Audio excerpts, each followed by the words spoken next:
everyone. This is Tom Moore from BikeFans.com, and today we're pleased to welcome back our friend of the Longship and our best timely source of information for the Vikings. You know him as the NFL draft guru. He's Geoff Nichols. Geoff, how much better could life be than get to talk to Vike fans to start your weekend? I don't know, Tom. I'm pretty excited about it. It's great to be back on an interview with you guys. Sounds good. Well, let's get going. And I have to ask you right up front, are you surprised at the limited activities for the Vikings for those first 2 weeks of free agency, or is this about what you expected? Honestly, this is about what I expected going into the offseason. The Vikings have a lot of holes to fill, but they're a young team, and I don't think they want to load the roster with a whole bunch of guaranteed money that comes on the free agency market. To take away the possibilities that they're going to have in the future to grow this roster into something that can contend for the playoffs and hopefully the Super Bowl. Well, other than the release of Charlie Johnson, as well as Greg Jennings and the acquisition of Mike Wallace, we really haven't done anything except re-sign some of our role players. And I'm curious, what do you expect the Vikings to do in the second wave of free agency? And what does the team need to do to actually contend for the NFC North title in 2015? To answer the first portion of your question, I think really when the second wave of free agency goes on, the Vikings are primarily looking for scheme fits. So that means Norv Turner, Mike Zimmer are all in communication with the front office of what type of players they're looking for to add to the roster. I think someone like a Terrence Newman, someone who fits Zimmer's game and he's had before, someone who can coach younger players up.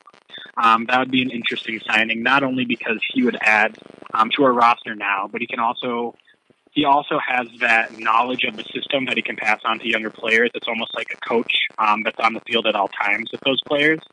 I wouldn't be surprised if they started to look more at the inside linebacker market just to look for a high potential, low money signing. I wouldn't expect much on like a Brandon Spikes. I know they've called on him. But I wouldn't expect them to spend major money in that area since there'll also be some potential to fill the holes in the draft. But I think free agency as a whole, the team's really focused on re-signing their own, which has kind of been Spielman's motto from the beginning. Because first of all, you save some money by doing that. But you also build a lot of team chemistry and there's a lot of team chemistry by doing that. But to contend for the NFC North title, I don't want to put a negative feel on things, but I think when you have a young roster that you're trying to grow into a championship quality team, it's really going to take time. I think the biggest step right now is to give Teddy Bridgewater the means to develop into a better quarterback. And I know everyone's very excited at the end of last season. He had the last 4 games of the season, I believe, were very positive. But there are going to be bumps in the road. That happens with any young quarterback. But with those bumps come more experience, and a lot of learning comes with those. So to compete for the NFC North, really what the Vikings are going to have to do is probably be strong on the defensive side of the ball, along with some opportunistic offense. I think the name a lot of people are questioning right now is Adrian Peterson. Will he be back or not with the team? If he is, I think that only adds to an offense that would have a lot of potential. But really, going for a division championship is going to start on the defensive side of the ball with Zimmer as our head coach.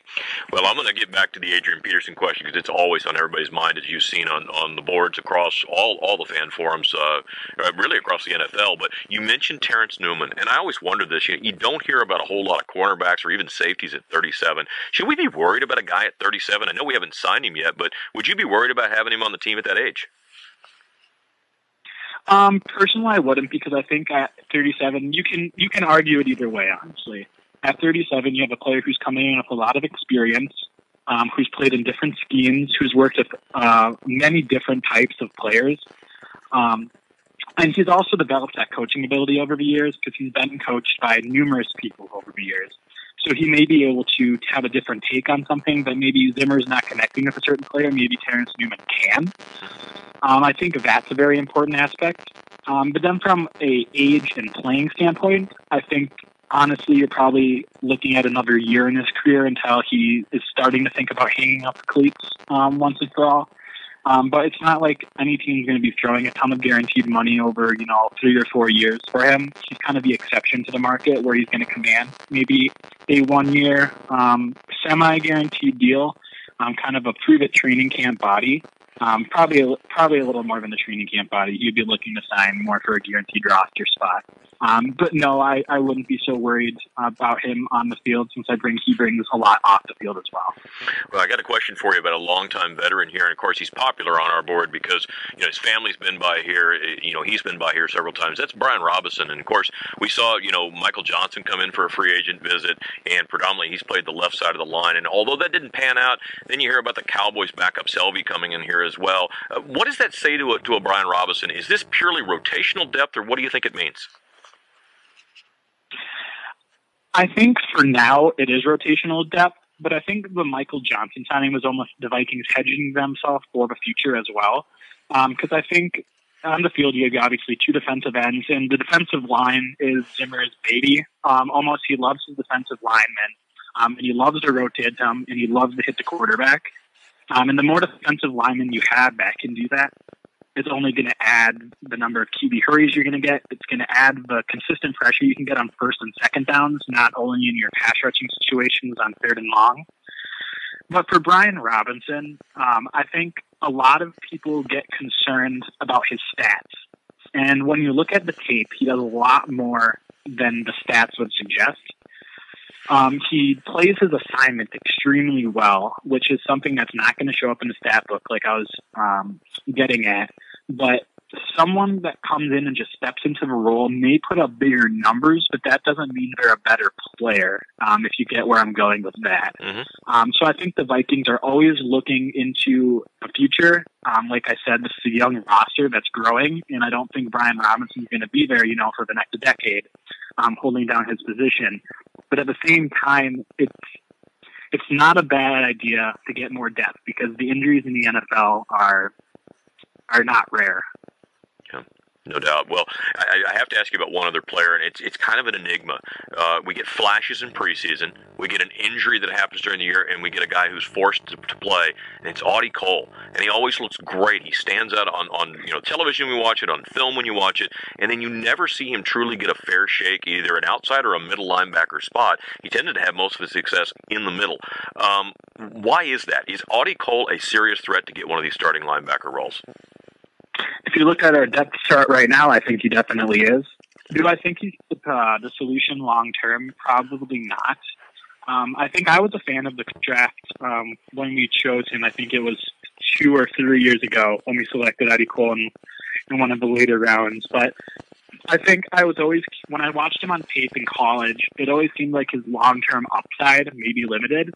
I don't think he's going to be that star middle linebacker. He's not going to he's not going to turn into anything more than a solid, rotational or borderline starter type player. He has shown impacts well on the field, but I think there are ways if you watch the tape, and teams have done a better job of taking advantage of him and coverage. And that's the liability the Vikings are trying to fix long term, is finding a 3-down linebacker that can get them out of the nickel package. So while I think Audie Cole has the potential and will be in the competition for the starting job, I obviously don't coach him, so I don't know on the technical side what he shows in practice, but I really think the long-term upside limits where he'll be, in 2 to 3 years if they were to plug him in as a long-term starter. Okay. Well, I got to ask you, Geoff, it's been a rumor-laden offseason, not only for the Vikings, but for all NFL teams. And often it seems like you're really well connected to NFL sources who share information with you in advance. And I'm interested to find out, how do you develop trust in folks and build that trust to the point where those folks close to player negotiations and conversations they have, how do you get to the point where they share that information with you?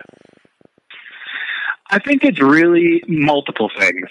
I guess I don't know if many of our members here know that I was a business student and that I'm actually an accountant. That's my everyday job. So really that job is all about building relationships.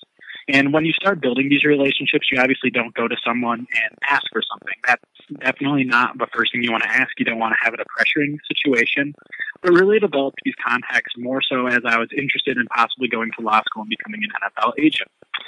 So by getting into these conversations with people, I ask them about the agency, can you put me in contact with this person just to gain more experience or more exposure to the agency side of things. And that really helped me develop some relationships where you can kind of bounce some questions off them. And sometimes just by learning from their own experiences that they're currently going through.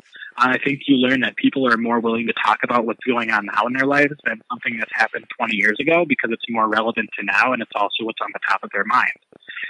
So when it comes to trusting people, really what you have to do is cross-check your sources.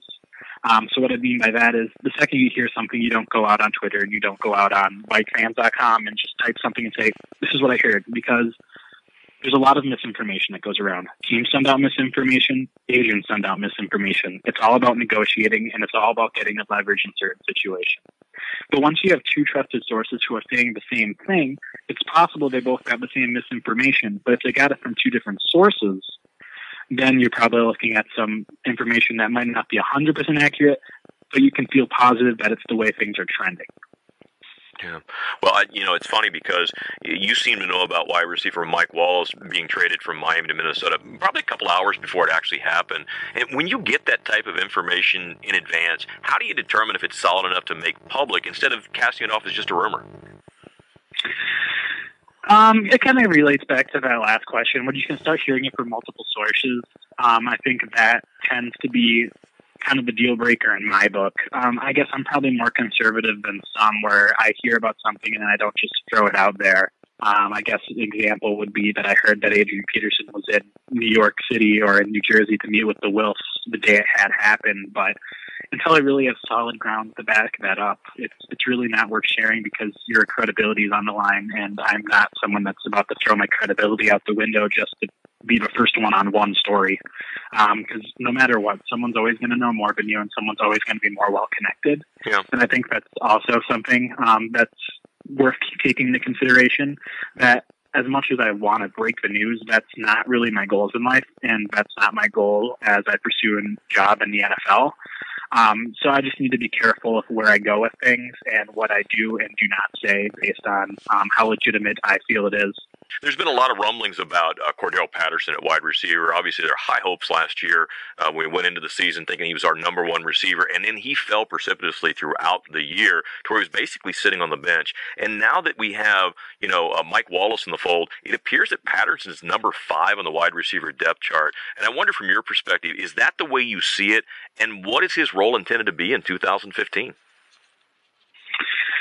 I think that's a very two-sided question. The way I see it is Zimmer and Norv Turner had full exposure to Cordell Patterson last year, and he's going to get a fair shake in training camp. Last year, coming out of camp, I think they viewed him as a player that had potential, but was still learning the system.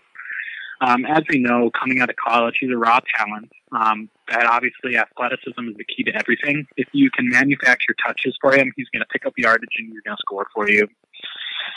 But, Norv Turner's not a guy that's going to manufacture touches for players.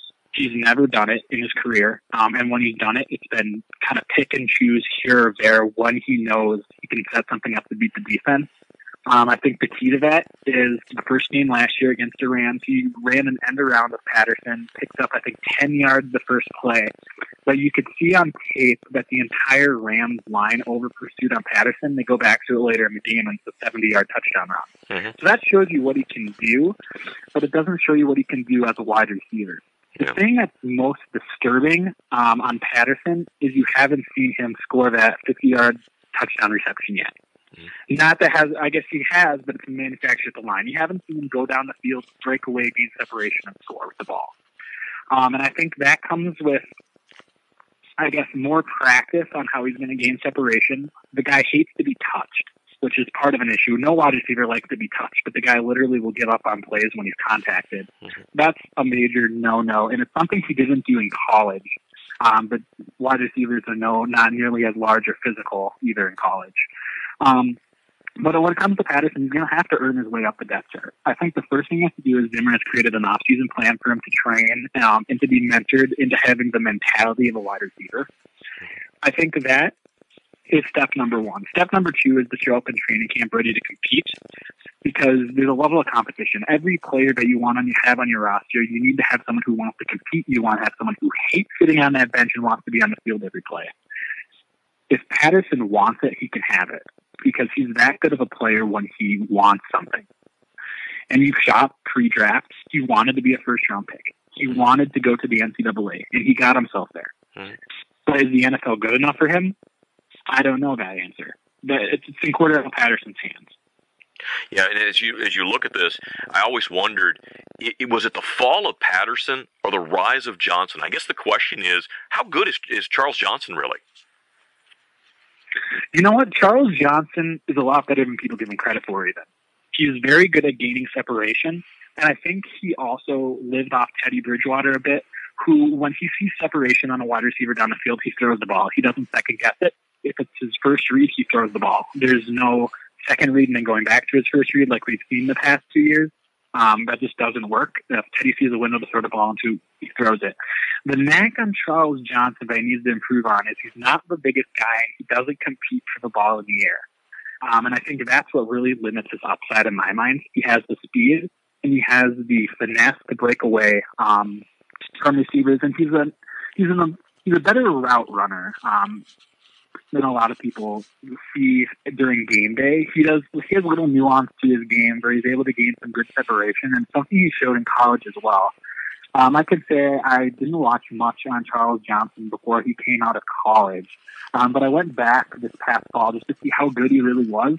And he was a guy that's kind of slid under the radar.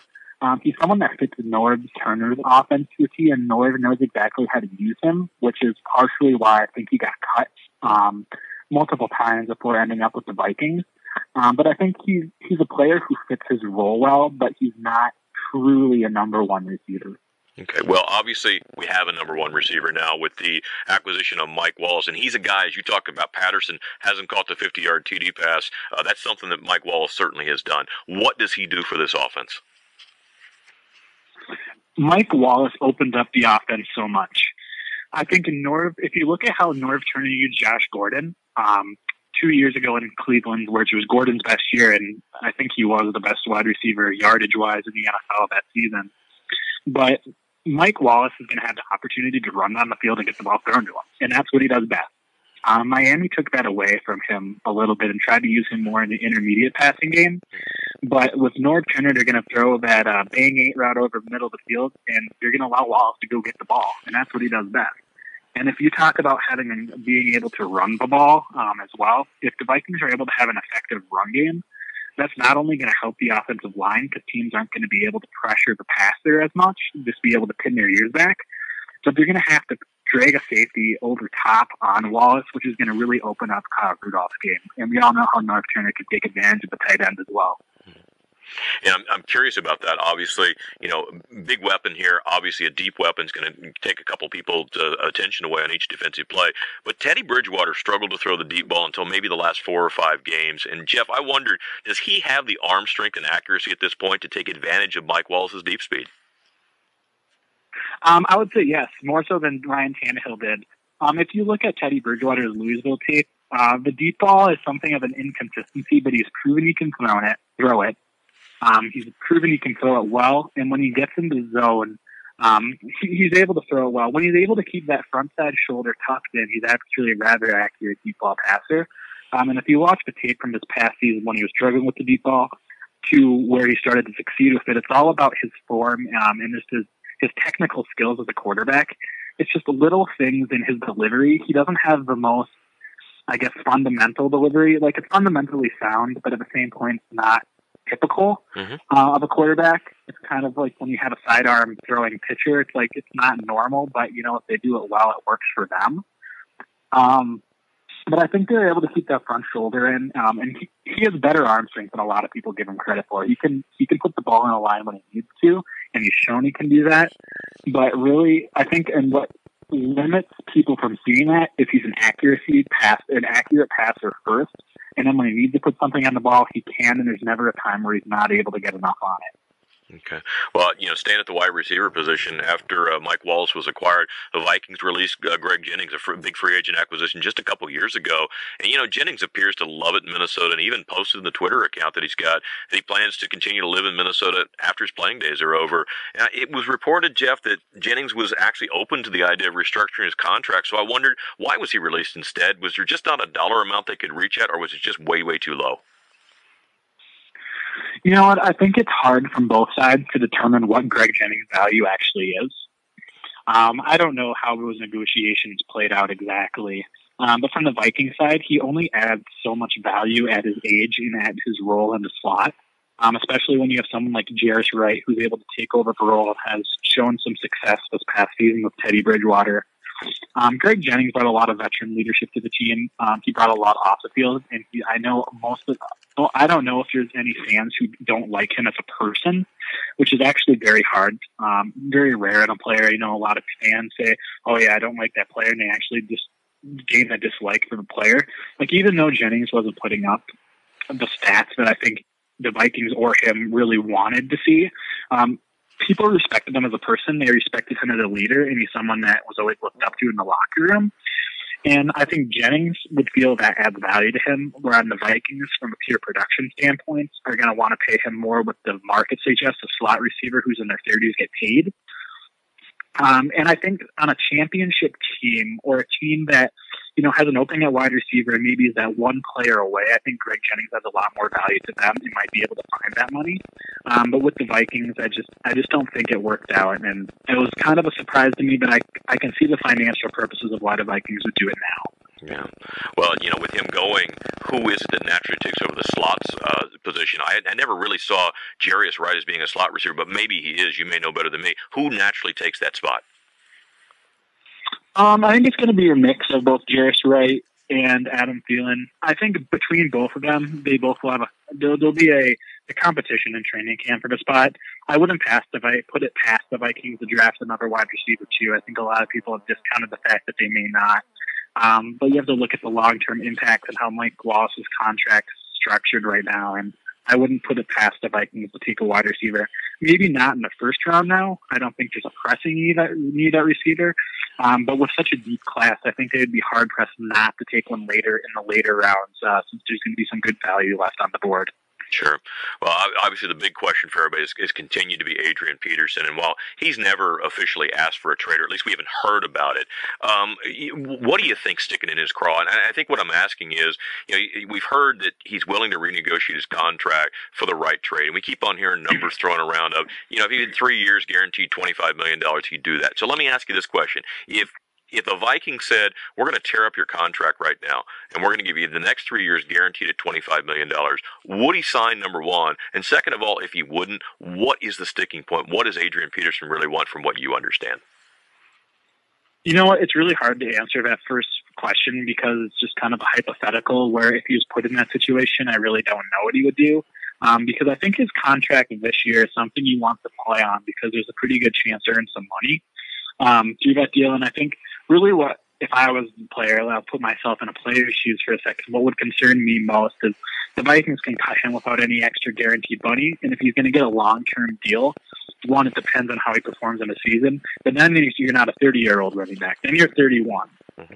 And it may only seem like 1 year is a big deal. But when it comes to the term that players desire on their contracts, instead of getting that 3-year, $25 million deal, it might be a 1 year fully guaranteed for $9 million deal. And then you're on that year-to-year pact where you're going to, if you look at the net earnings over the course of 3 years, he may come out behind. Mm-hmm. So I don't think the agent wants that because the agent gets paid less time. But I don't think Peterson wants that because he wants to be a respected running back and he wants some security long-term. As for his sticking points with the Vikings, I think there's two things. I think the Kevin Warren issue, I think that is a big issue. And when I sit back and look at the Adrian Peterson situation, there's two ways to look at it. You can look at it as Adrian did something wrong and the Vikings, what they did is right. Or you can look at it as neither side was right and neither side was wrong. Mm-hmm. If you're in Adrian Peterson's shoes, what would you expect the Vikings to do? Obviously, he was upset about the fact that some Vikings alumni and the team didn't try to support him as a person during his legal troubles. Not as someone who's under contract. I don't think the biggest deal was that he was off the field and that he was put on the commissioner's exempt list. I think in hindsight, he wasn't happy that the Vikings advocated he go on the exempt list. But I think what it comes down to is he's more upset that the people within the organization didn't seem to have any emotion towards him. And I think that's concerning as a player because you want to, as Adrian Peterson says, work for someone who is loyal to you. And that doesn't shine loyal to anyone. If they disconnect and say, once your troubles are figured out, you'll come back. You'd expect some sort of support. I don't think he was expecting the sun and the moon to come shining and the Vikings to save him from all his trouble. But was he looking for someone who's been in a situation similar that Mike Zimmer might have known to come help him? I think that is where the connections that the front office has in the league, not so much with Goodell in his office, but rather with former players who might have had a similar problem coming to offer advice and mentor Peterson on how to get through this, might have been something that would have been helpful for him. From a treatment standpoint, I think the Greg Hardy situation and how the Carolina Panthers and how the Carolina media played things really blew up in Adrian Peterson's face. Greg Hardy, if fans don't know, ended up in a similar situation where he was accused of domestic violence, and it was he went to court in the trial and was put on the commissioner's exempt list, but then the case ended up getting thrown out through a plea agreement very similar to Adrian Peterson's deal. But really, the Carolina media said, well, Greg Hardy's on the exempt list now. And really what happened is the NFL used Adrian Peterson as the poster child of their new player personnel policy that wasn't created until after his incident, and said, well, here's Adrian Peterson. We're going to enforce this and we're going to make a point. And really that left Adrian Peterson vulnerable in many regards. And I don't think that was fair treatment by the league. Did the Vikings have anything to do with that? I don't know the extent that Kevin Warren had contact with the NFL to say, hey, this is what we're feeling from our side. We want to keep him off the field. But the Vikings really, it's hard to say if they did the right thing or wrong thing, since there's no book written on how to handle the situation. And from a team standpoint, you can only be so committed to your players, even if it's a star player, because the last thing you can have happen is the media and the fans turn on you, especially that gets blown up even further for the Vikings since they're building a new stadium and trying to sell personal seat license, because there's a very big business side of it. And we obviously see that around free agency. It's a business. But the Vikings truly want Adrian Peterson back. I think right away people are like, oh, is this to drive up his trade value? No, he offers a lot to this offense. Mike Zimmer met him in training camp last year and always explained how he was a leader on the team and how he was someone that, having a good running back is kind of in Mike Zimmer's best interest. He's kind of an old school coach. He likes to run the ball and he likes to stop the run. I think that's something he wants to do regardless of Adrian Peterson's here or not. But Adrian Peterson gives him the best chance to do that in the now. And if you think about it from a weapon standpoint for Teddy Bridgewater, Teddy showed what he was capable of when relying to pass the ball, 30 times a game. Do the Vikings want to be built that way? Probably not. So is Teddy going to be able to develop further and take advantage of defenses more efficient on the field? And I think the answer to that is absolutely. Does Adrian improve the offensive line? Absolutely. So when you look at what he brings to the team, he not only buys you some time for the holes you currently have on the roster, but he also helps you develop your new future face of the franchise in Teddy Bridgewater. He adds more value to the Vikings than the Vikings will get back in a trade, I guess, is at the end of the day. And when you look at it in that regard, I don't know what the ultimate decision will be between the Vikings and Adrian Peterson, but they want him here, and the ball is really in his court if he's going to come around, because the Vikings own his right. Right. Well, you mentioned trade value on him, and whether teams have contacted the Vikings or there's been at least conversations about it. What would you guess is being offered in a trade in exchange for Peterson? I don't mean that by players or something like that. I mean, what do you think his value is in a trade right now in other teams' minds? And then from a Minnesota standpoint, if things look to be irreparable on the relationship, what do you think is the least they would take for him to part with Adrian Peterson? The second part of your question is actually really intriguing. So the fact is, I don't know if the Vikings would take a lowball offer from a team, or they'd rather just prefer to pay him to sit and see if Adrian actually holds out, because the guy's a competitor, and everyone's known that. He has been since day one. And even when he was in college at Oklahoma, the guy competes and he puts his heart into everything he does. So I would be interested to see if he would show up for training camp and the OTAs and really see where things are at.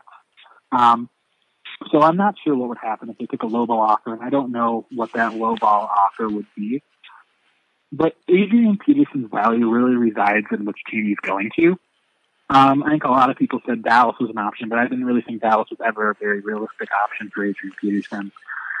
Jerry Jones isn't really running the team in Dallas anymore, and they're trying to get rid of salary cap trouble that they've had in the past, not take on another contract. that could possibly get them into trouble. But I think the Arizona Cardinals are a very intriguing team when it comes to Adrian Peterson, and I would say they're probably the favorites if anyone were to land him. They're on the offensive side of the ball, they have Larry Fitzgerald and Carson Palmer, who are up there in age. Their defense is ready to go, to rock and roll in the NFC West. So really by adding that unique running back talent, even at 30 years old, if it's 1 or 2 years of production out of Adrian Peterson, it might get them there. But when it comes down to value, it's hard to value Adrian Peterson because I think the Cardinals probably are going to value him as a third-round pick. Mm-hmm. The Vikings want a second plus something. Is that something's a young player? If that second's a conditional pick, I don't know. And that value is ever changing because at some point this is all going to come to a head, and Adrian's either staying or he's going. So, and there's no writing on the wall now that he's not coming back. He hasn't formally requested a trade, and he hasn't gone out in the media and said, "I'm not going back to the Vikings no matter what. Get rid of me." Mm-hmm. That's not the case. But I think it's in his best interest to move on if that's an option. But the Vikings aren't going to do it unless they get a legitimate deal that makes them a better football team, which is how any player transaction should be taken out. But I don't think the Vikings mind sitting around and letting this play out a little bit longer. The longer this plays out, the more contact they're able to have with Peterson. Mm-hmm. The more Peterson might come around to the idea of playing at the Vikings. We all know after the draft, I think ideally if they're going to trade him, they'd want to get draft picks in return and trade him before the draft. But after the draft, everything in the NFL kind of shuts down for a little bit. And that might be the best time for Adrian to kind of come around and decide, well, hey, maybe the Vikings aren't that bad of a team. There's some potential here for a young quarterback, and I'm going to be put in a good situation to run the ball. So it might be the Vikings' best hope of bringing him back if they have him at the roster at that point. But really, I think the meetings that are going to go on this weekend really will say a lot on the trade value of Adrian Peterson. Mm-hmm. I think the Vikings are not actively going out and calling teams saying, we're going to shop Adrian Peterson. What would you give us? Mm-hmm. But if someone comes along with the right offer, they would discuss it.